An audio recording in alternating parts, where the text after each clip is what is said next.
주행 품질에 대한 아쉬움은 완전히 새로워진 이 모델이 채워졌습니다. 2014년 등장한 7세대 소나타는 자동차의 본질, 즉 기본기를 강조하며 보다 진보된 주행 품질을 내세웠고, 외모 역시 만듦새에 집중했던 과거 NF의 단정함과 YF의 화려함을 적절하게 블렌딩한 듯 한층 정제되고 진중해진 인상으로 거듭났습니다.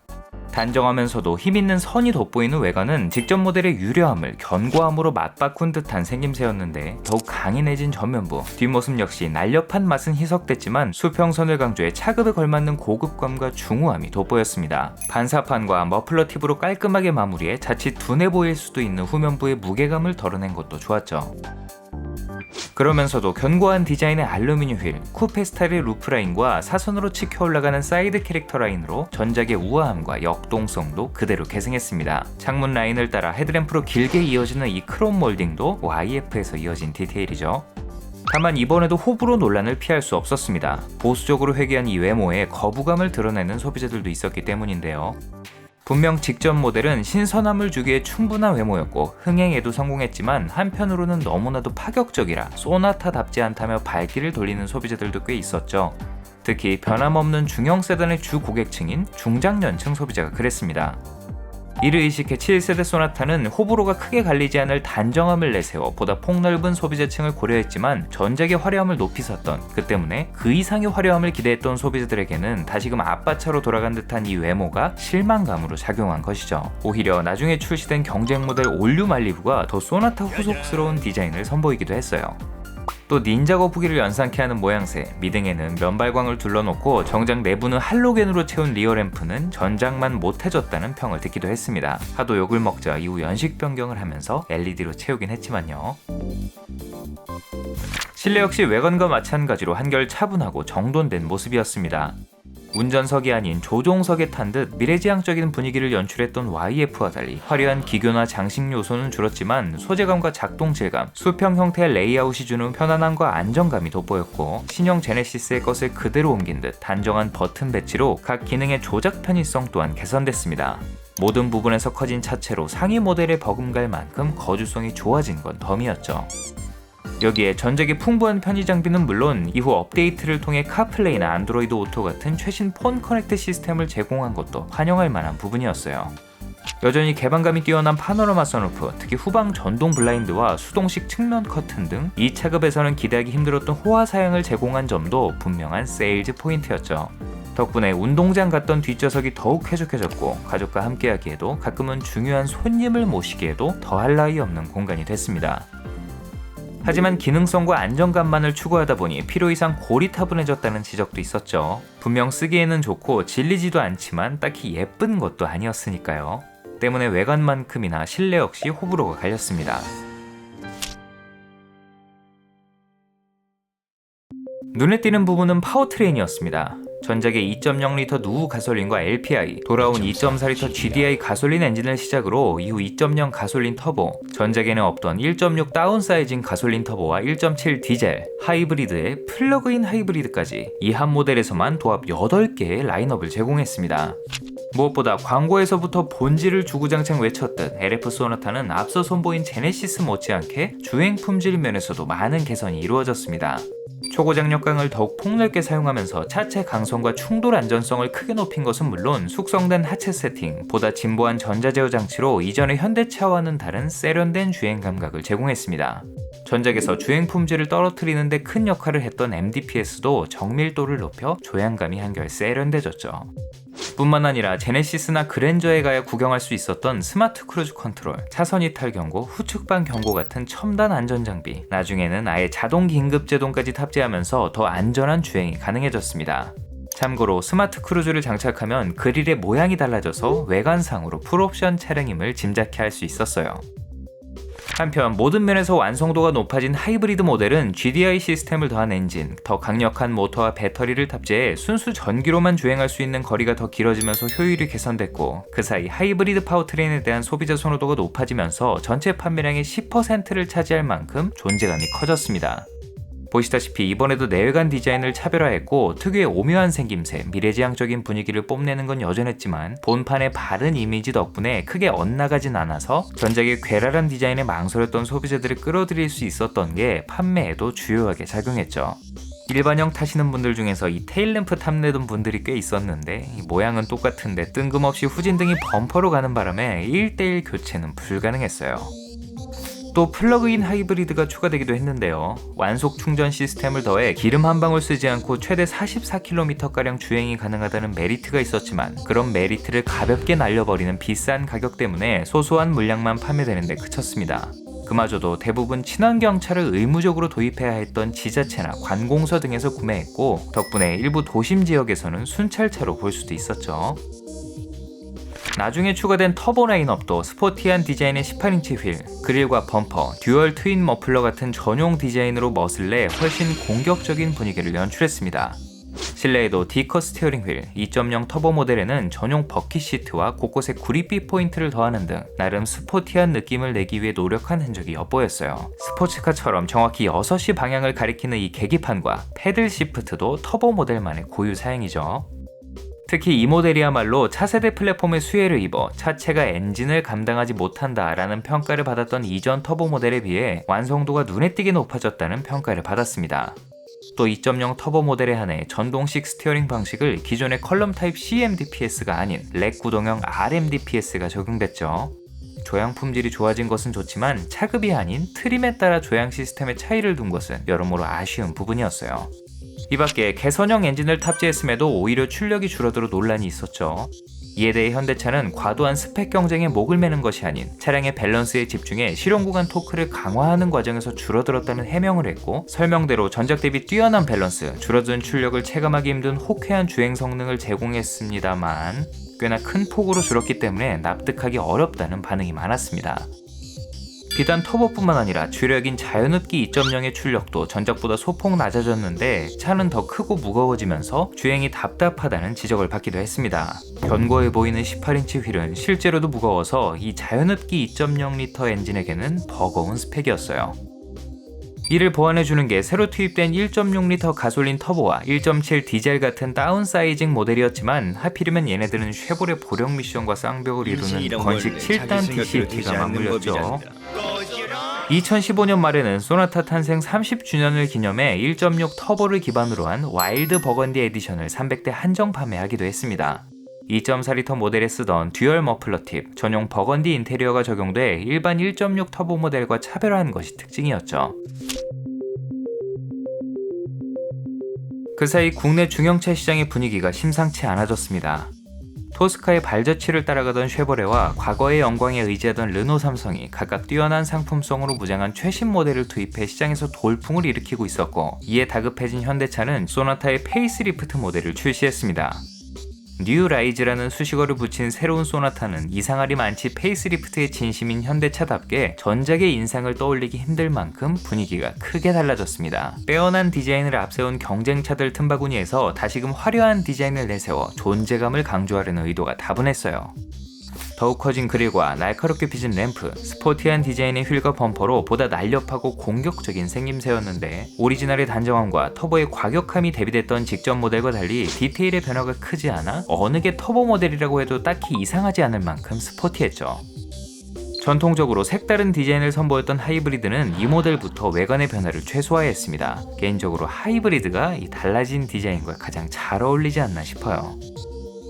다만 달라진 외관에 대한 소비자들의 반응은 뜨뜻미지근했는데요. 출시 전 한껏 힘이 들어간 렌더링을 공개하며 기대감을 증폭시켰지만 이후 공개된 실물은 렌더링에서의 날렵함은 사라지고 뭉툭함이 두드러져 실망했다는 분들이 많았습니다.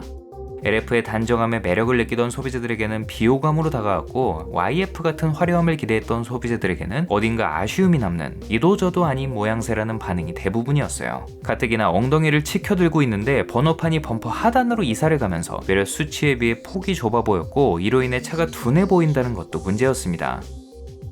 또 날렵해진 테일램프는 2세대 벨로스터에서 선보였던 L자 그래픽을 반복해 새겨넣었는데 근본 없어 보이는 이 디테일이 람보르기니 아벤타도르를 연상시켜 소나타도르라는 놀림을 받기도 했죠. 왠지 설치류가 떠오르는 생김새 때문에 뉴트리아라는 별명도 붙었어요. 참고로 트렁크 버튼은 이 H 로고의 가운데 윗부분에 숨겨져 있습니다. 외관에 비하면 실내의 변화는 소소했습니다. 전작의 레이아웃을 그대로 쓰긴 했지만 그래도 투박했던 스티어링 휠과 센터 패시아 디자인을 일부 수정해 젊은 감각을 더했죠. 저렴한 가격에 후방 카메라와 폰 커넥트 시스템만 이용할 수 있는 실속형 디스플레이 오디오, 스마트폰 무선 충전 시스템 등 트렌드에 걸맞는 장비가 새로 추가된 것도 눈에 띄는 부분이었습니다. 무엇보다 어라운드 뷰, 정차 및 재출발을 지원하는 어드밴스드 스마트 크루즈 컨트롤과 차선 이탈 방지 보조 같은 보다 능동적인 에이다스를 도입한 건 이 모델에 빼놓을 수 없는 장점이었죠. 파워트레인은 직접 모델의 구성을 그대로 계승해 여전히 운행 환경과 입맛에 따라 다양하게 선택할 수 있었습니다. 안정적인 주행 감각과 편안한 승차감 역시 그대로였고 2.0 터보는 동급 최초로 8단 자동 변속기를 탑재해 보다 나은 가속감과 항속 연비를 제공했습니다. 고속도로 순찰대에서도 업무 특성을 고려해 2.0 터보를 운영하고 있죠.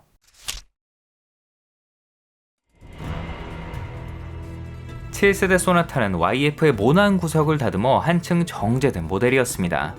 스포티하면서도 가벼워 보이지 않는 디자인과 현대차의 장기인 가격 대비 넉넉한 실내와 편의 장비, 해외 경쟁 모델과의 격차를 크게 좁힌 주행 품질이 돋보였죠. 실체말로 현대차는 2세대 제네시스, LF 소나타 이전과 이후로 나뉜다고 했을 만큼 완성도가 비약적으로 높아졌어요. 여담으로 이 무렵 내수용과 수출용 차량의 안전성에 차이가 있다는 의혹이 끊임없이 제기됐고 현대차는 동호회 회원들과 블로거 수십 명을 초청해 직접 눈앞에서 두 대의 소나타를 맞부딪히는 차대차 충돌 테스트를 진행, 대중에게 안전성을 직접 검증받는 해프닝도 있었습니다. 다만 국내와 해외 시장 모두 전작만큼의 폭발적인 인기를 구가하진 못했습니다. 차량 자체의 완성도는 크게 좋아졌지만 전작이 주목받았던 가장 큰 이유인 스타일이 되려 평범해졌고 전작이 빈약한 내구성과 품질이 수면 위로 올라오기 시작하면서 발목을 부여잡아 더 좋은 만듦새와 오랜 신뢰도가 깔려있는 경쟁차를 구매하는 편이 나았기 때문이었죠. 내수 시장에서는 IMF 이후 처음으로 연간 판매량이 10만 대 밑으로 떨어지기도 했어요. 그래도 전작에 미치지 못했을 뿐 꾸준히 준수한 판매량을 유지했습니다. 차가 좋아진 만큼 플릿, 영업시장에서의 수요도 무시할 수 없는 수준이었고 호불호가 심했던 소나타 뉴라이즈 역시 개선된 상품성과 믿고 타는 소나타의 브랜드 파워로 국민 중형차 타이틀을 유지할 만큼의 성과는 달성했죠. 특히 뒤이어 등장한 후속 모델이 뉴라이즈는 애교 수준으로 보일 만큼 파격적인 디자인을 선보이면서 재평가를 받아 지금도 1000만원대 중고차 중에서는 최고 존엄으로 여겨질 만큼 남다른 인기를 구가하고 있습니다.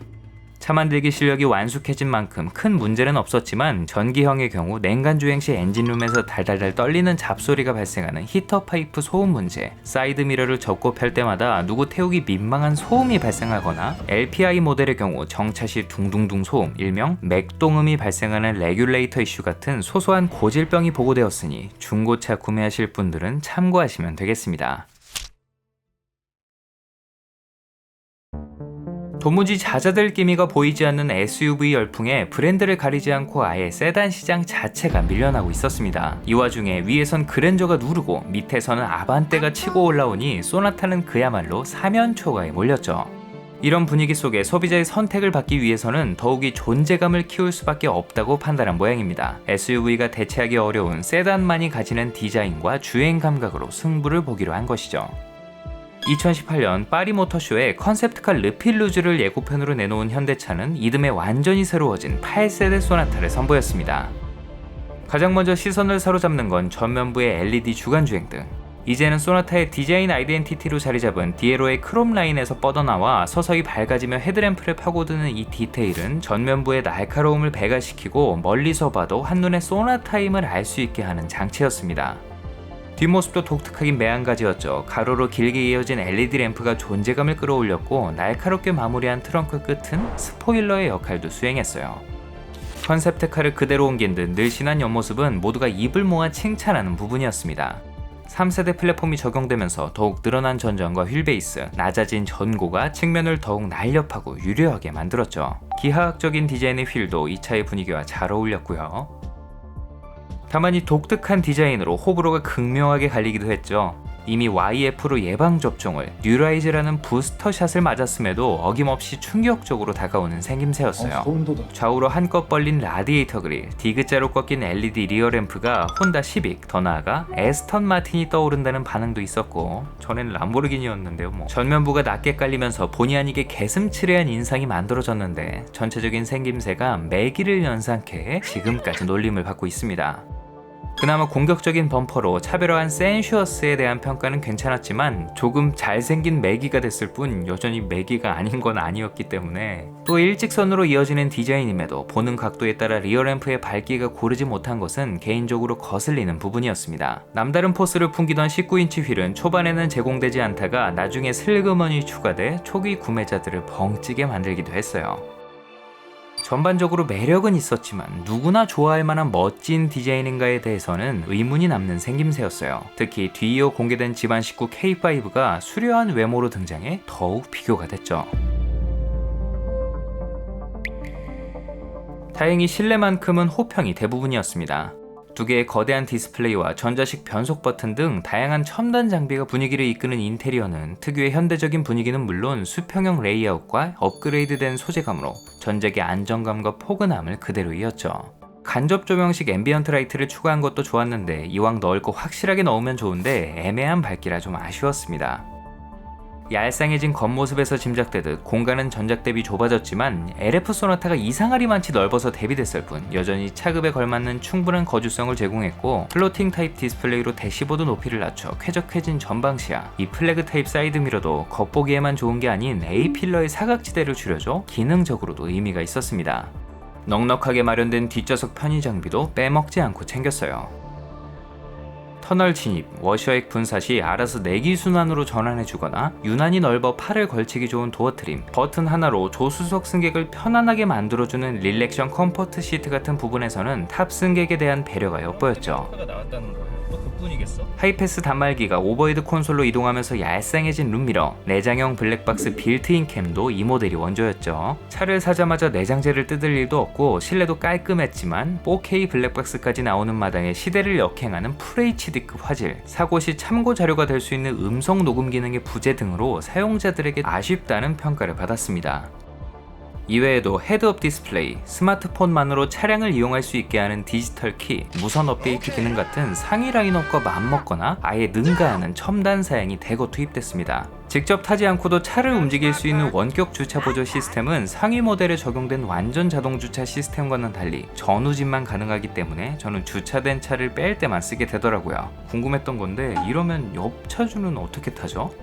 또 운전자 없이 차량을 움직이기 위해 전자식 변속 장치가 도입됐는데 버튼의 크기나 누르는 방식이 거의 같아서 주차나 출차 등 변속기를 보지 않고 전후진을 반복하는 상황에서는 보통의 레버식보다 불편했습니다.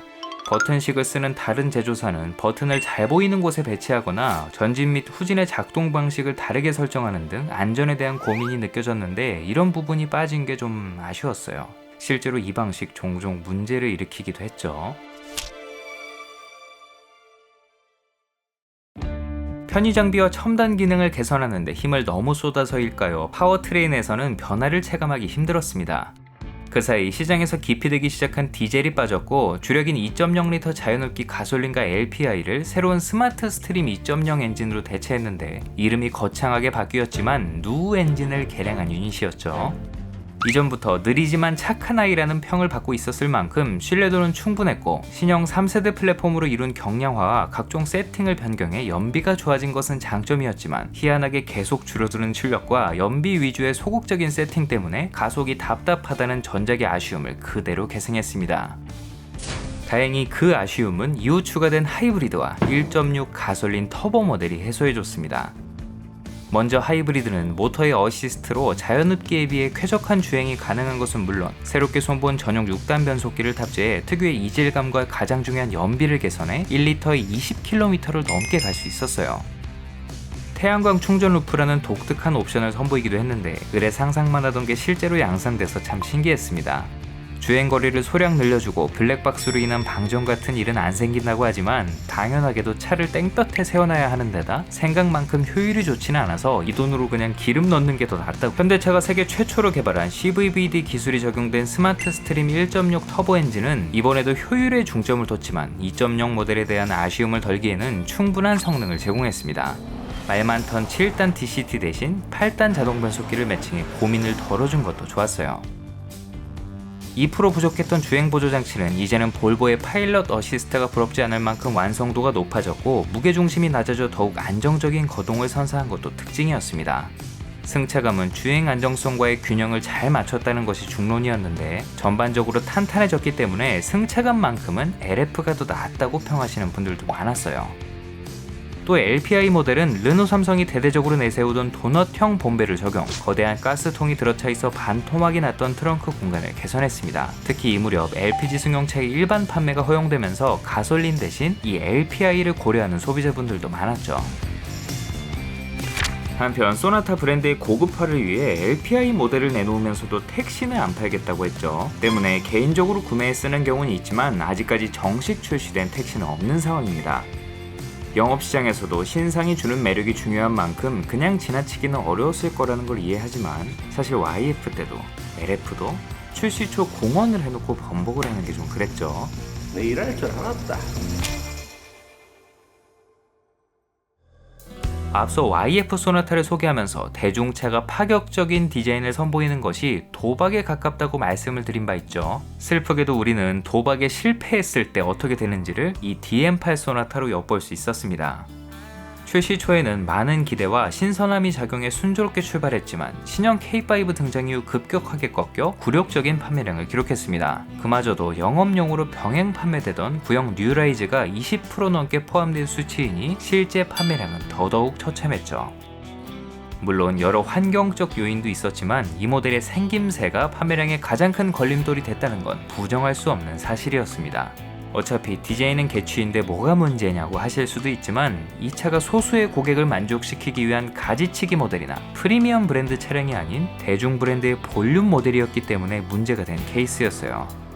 판매량 부진이 이어지자 2020년에는 변속기의 로직을 손봐 주행 성능을 개선하고 2021년에는 아예 가솔린 라인업을 센슈어스로 통일, 디자인 및 편의 사양을 강화해 상품성 업그레이드에 힘썼습니다. 졸지에 가솔린 사양의 경찰차들도 이때 호사를 누렸죠. 특히 이 시기 불거진 반도체 대란으로 주요 차종의 출고가 밀리자 그동안 쌓인 소나타의 재고 물량, 상대적으로 짧은 출고 기간으로 잠깐 주목받기도 했는데 한번 꺾이기 시작한 판매량은 회복할 기미를 보이지 않았습니다. 해외 시장도 사정은 마찬가지. 북미에서는 의외로 YF의 파격을 상기시킨다며 환영했지만 그 분위기가 판매량까지 이어지진 않았어요. 한때 20만 대에 육박했던 연간 판매량이 채 10만 대를 넘기지 못할 정도로 감소했죠. 이 북미 시장을 노리고 만든 파워풀한 N라인 모델은 시승차를 제외하곤 아직까지 도로에서 본 적이 없습니다. 영화 G.I. 조 스네이크 아이즈에 출연했다고 하는데 안 봐서 잘 모르겠고 대신 박찬욱 감독의 영화 헤어질 결심에서 두 주인공이 타는 차로 나왔던 게 떠오르네요. 속삭이듯 잔잔하면서도 이내 걷잡을 수 없이 휘몰아치는 극의 전개가 마치 연주곡 소나타와도 비슷한 구석이 있어서 차쟁이로서 나름 잘 어울리는 미장센이라는 생각이 들었어요. 결국 시장에서는 이 모델을 끝으로 소나타가 역사 속으로 사라진다는 비관적인 뉴스들이 흘러나오기 시작했습니다. 이대로 단종을 발표해도 이상하지 않은 상황이었지만 한국인이라면 3번은 시도해봐야 되지 않겠어요? 현대차는 다시 한번 소나타를 뉴라이즈 시켜보기로 결정했죠.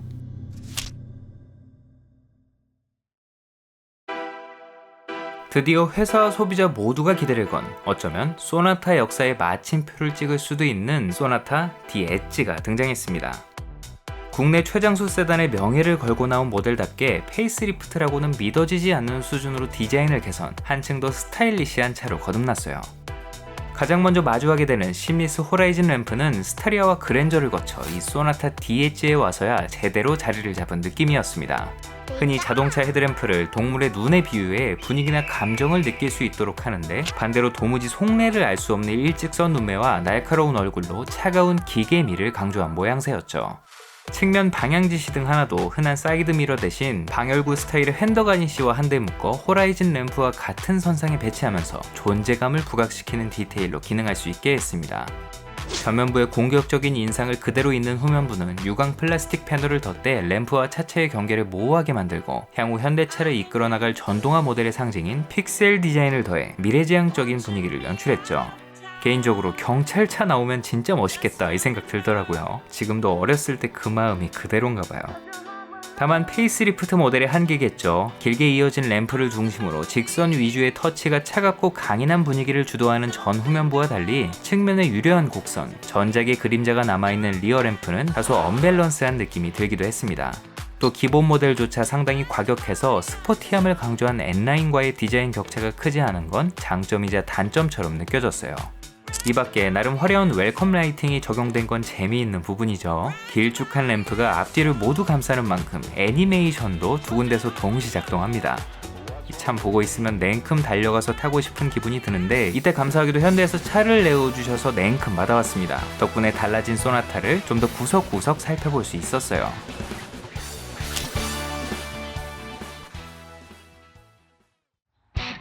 제가 타본 모델은 2.5L 직분사 터보 엔진과 8단 습식 DCT가 적용된 N9 2.5 터보 퍼포먼스 모델로 모든 선택 사양이 포함된 풀옵션 차량입니다.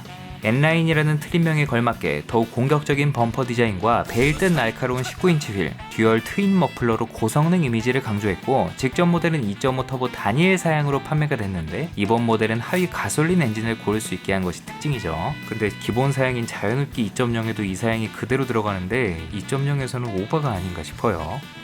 키를 받아들고 차를 가지러 가자마자 당황했습니다. 이 2.5 터보 모델에만 원격 스마트 주차 보조 옵션이 제외됐기 때문인데요. 전작은 N9이 애초에 2.5 단일 사양이었기 때문에 그러려니 했는데 N9의 선택지를 늘린 신형에 와서는 이 모델만 콕 집어서 안 된다고 하니 납득하기 어려웠습니다. 동일한 파워트레인을 쓴 산타페나 소렌토는 또 이 기능을 지원하니까요. 실내의 분위기도 외관에 발맞춰 천지개벽 수준으로 달라졌습니다. 나란히 이어진 디스플레이가 시선을 사로잡는 실내는 칼럼식 변속 레버와 터치스크린을 더한 공조장치까지 최신차다운 첨단 감각으로 무장해 전작과는 차원이 다른 분위기를 만들어냈죠. N9 모델은 열선 및 통풍 기능을 포함한 버킷 시트와 금속 페달, 곳곳에 레드 포인트를 더해 스포티한 분위기를 가미했는데 차값에 비해 저렴해 보이는 몇몇 소재와 밝아진 건 좋았지만 댕강 잘려나간 듯한 앰비언트 라이트는 좀 아쉬웠어요. 버킷 시트의 착좌감은 훌륭했지만 시트가 두꺼운 탓인지 기본 포지션이 좀 높은 것은 차의 성격을 떠올리면 좀 어색한 부분이었습니다. 타자마자 껑충한 느낌이 들어서 내리려고 봤더니 가장 낮은 높이더라고요.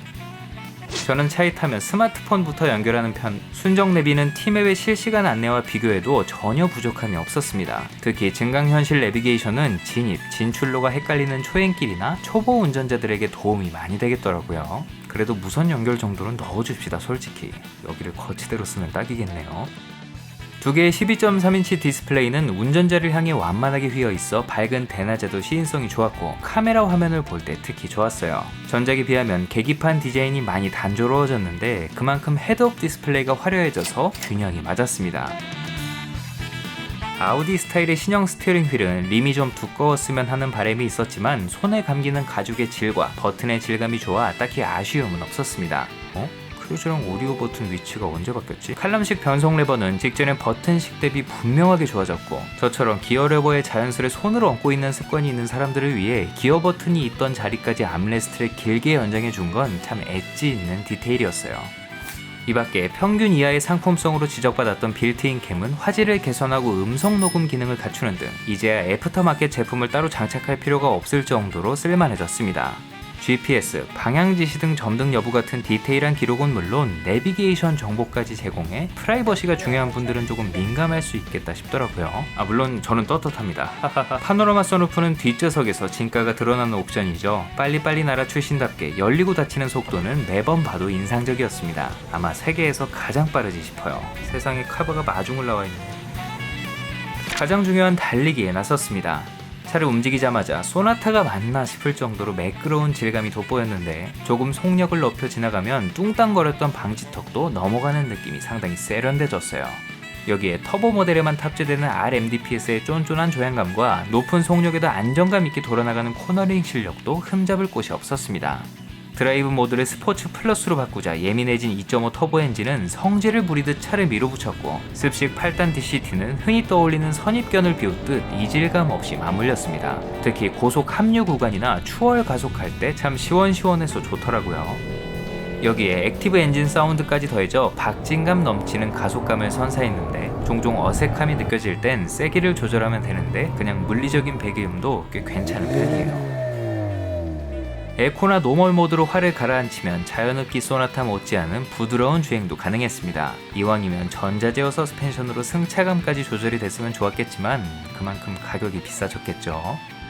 보스 오디오의 준수한 해상력과 넉넉한 주행 보조 장치 덕분에 장거리 주행도 즐거웠는데, 최신 차량임에도 정전식 스티어링 휠은 도입되지 않아 주기적으로 힘을 주어야 하는 것은 아쉬운 부분이었어요. 그럼 이건 발이냐? 덕분에 평일에는 평범한 소나타로, 주말에는 넉넉한 출력의 GT로 즐길 수 있는 차였습니다. 배기량에 비해 나름 준수한 항속 연비는 덤이었고요. 전반적으로 비싼 가격이 걸림돌일 뿐 구성만큼은 독보적입니다.